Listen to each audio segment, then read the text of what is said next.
By the mid-2010s, the phone in your pocket had become a fire hose. Video calls, cloud backups, live streams, maps refreshing every few seconds.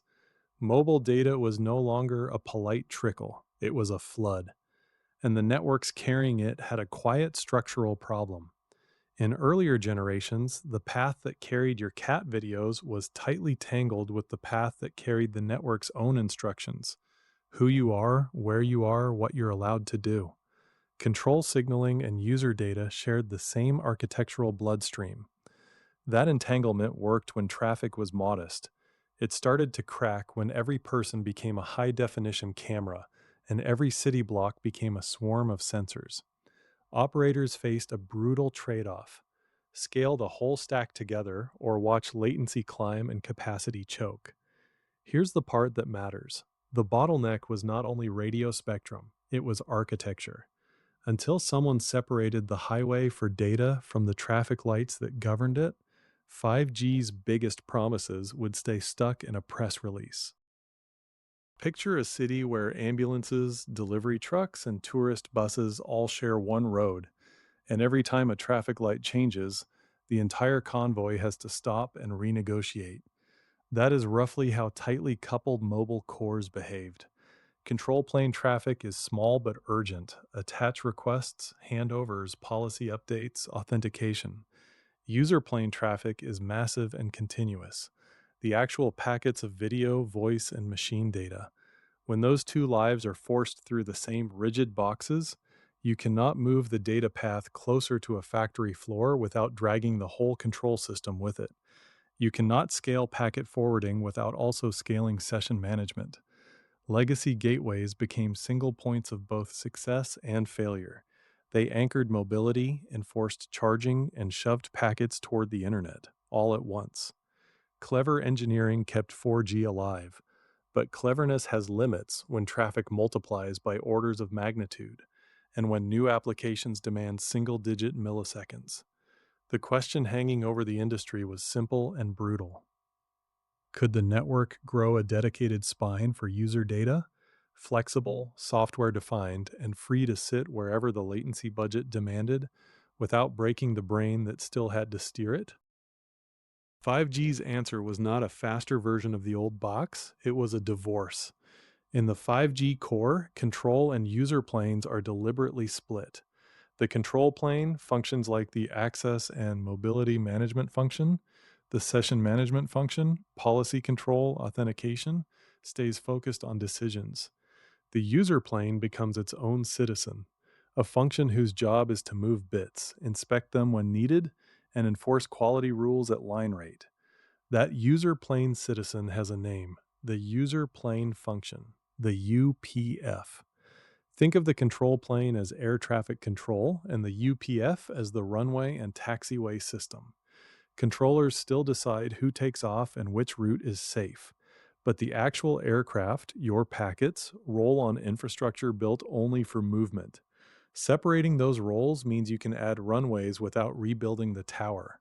You can place a runway next to a stadium for a concert or next to a port for autonomous cranes, while the same control logic still applies the rules.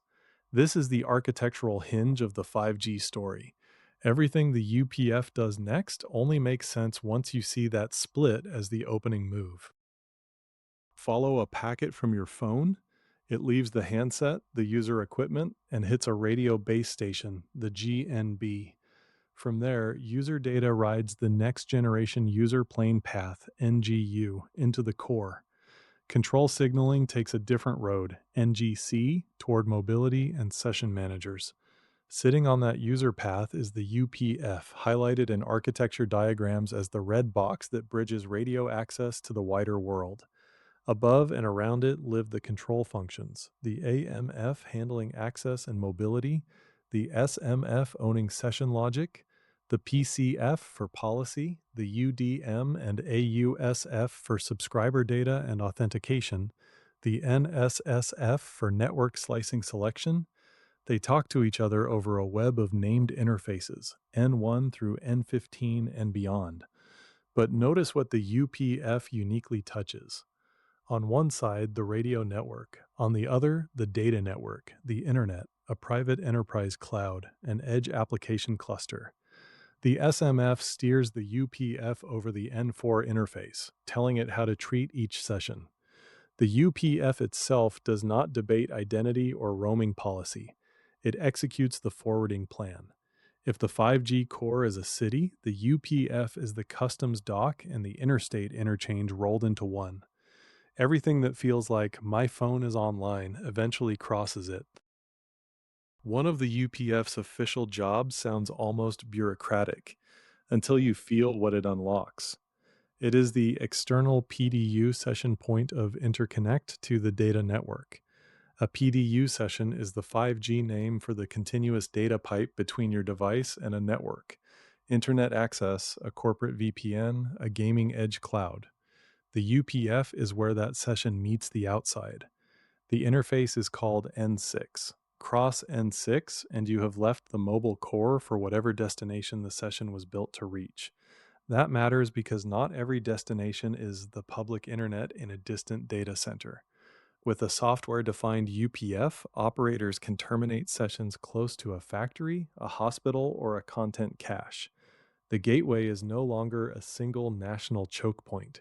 It can be many gateways, placed where physics and business demand low delay. Here's a concrete picture. A robot arm on a production line needs round trip times measured in milliseconds. If its packets must travel to a faraway core and back, the physics lose. Park a UPF at the plant edge, interconnect N6 straight into the local application network, and the same 5G standards now serve industrial time budgets. The gateway role is not just exit to the web. It is the programmable door that decides how near or far the digital world sits from the physical one. Once packets arrive, someone has to send them the right way. Packet routing and forwarding is the UPF's most basic talent, and the one every other talent depends on. On the uplink, traffic climbs from the device through the GNB and into the UPF, which looks up the forwarding rules installed for that session and ships packets toward the correct data network or toward another UPF deeper in the path. On the downlink, the reverse happens. Packets arriving from the data network are steered back toward the right radio path and the right device. Rules are not vibes. They come from the session management function over N4, encoded as how this flow should be matched and where it should go. The UPF becomes a highly specialized forwarder, fast enough for broadband bursts, precise enough for tiny IoT whispers.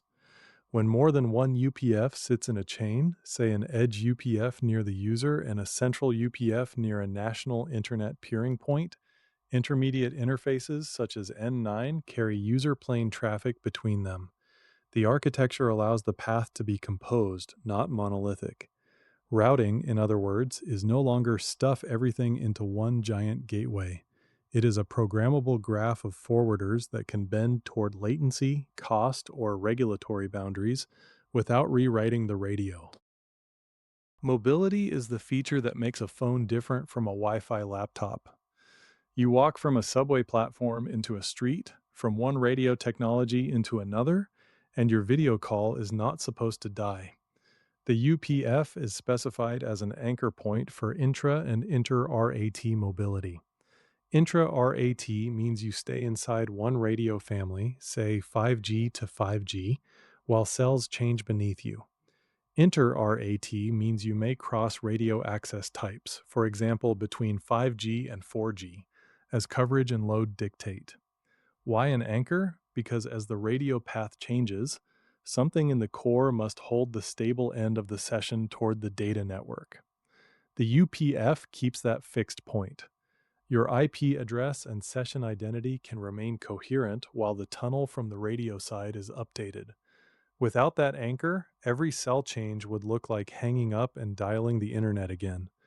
Imagine a relay baton that never leaves the runner's hand, even as the track beneath them switches surface. The baton is the PDU session's presence on the data network side. The UPF holds it. Control functions renegotiate the radio legs. The UPF preserves continuity. That is how a network full of moving people still feels like one continuous pipe. Forwarding alone is not enough. Networks must see what they carry, not to snoop on your messages for sport, but to operate, bill, secure, and optimize. Two listed UPF responsibilities sit here: packet inspection and traffic usage reporting. Inspection means the UPF can examine packet headers and, where policy allows, deeper attributes to classify flows. Is this a voice packet that should never wait behind a bulk download? Is this a suspicious pattern that security functions should hear about? Classification turns a blind fire hose into labeled lanes. Usage reporting is the ledger. How many bytes did this session send and receive? Over what time? Under which rating group? That feed supports charging systems, roaming settlement, and capacity planning. Without honest counters at the user plane, the business of mobile connectivity collapses into guesswork. Together, inspection and reporting make the UPF more than a dumb pipe. It becomes an instrumented checkpoint. Control functions still decide policy. The UPF applies eyes and meters at the speed of the traffic itself, because that is the only place those measurements are trustworthy. Not all bits are equal. A remote US surgery feed and a software update can share a city, even share a cell, and still deserve completely different treatment. The UPF handles quality of service for the user plane. That includes uplink and downlink rate enforcement, making sure a flow does not exceed the speed it paid for, and that critical flows get the share they need. It also includes reflective QoS marking on the downlink. The network marks packets so the device can mirror the same treatment on the way back up, keeping both directions coherent without endless renegotiation. 5G pushes this further with flow-based QoS. Instead of treating an entire device as one blob, the system can distinguish individual application flows and apply rules per flow. Emergency vehicle, meet carpool lane. Bulk truck, meet the truck route. The highway metaphor is almost literal. Prioritization, rate limits, and markings are traffic laws enforced where rubber meets road, in the user plane. When mixed traffic collides, 4K video beside factory sensors beside a phone call, flow-based QoS is how the UPF keeps promises that marketing already printed on the billboard. Without it, ultra-reliable and enhanced broadband would fight each other to a stalemate inside every congested link. So what did this architectural hinge actually unlock? Enhanced mobile broadband is the obvious headline. Smoother 4K streams, cloud gaming that does not stutter when you turn a corner, AR overlays that stick to the street instead of sliding off it. The UPF's routing flexibility and QoS muscle make fat, bursty flows behave. Massive IoT is the quiet army. Millions of meters, trackers, and sensors send tiny, infrequent packets. A user plane that can be scaled and placed efficiently, and that reports usage without drowning in overhead, is what lets a city instrument itself without building a second internet. Then comes ultra-reliable low-latency communication. Remote assistance in a mine, coordinated robots on a factory floor, vehicle-to-network messages that cannot wait for a round trip to a distant national core. Here, the UPF's ability to sit at the edge, anchor sessions locally, and enforce tight QoS stops being a diagram flourish and becomes a safety requirement. Scale it in your head: a stadium of phones, a port of autonomous cranes, a clinic where a specialist guides a procedure from another continent. Same standards family. Different UPF placements, different flow rules, different data network exits. The separation of user plane from control plane is what lets one architecture wear all three costumes.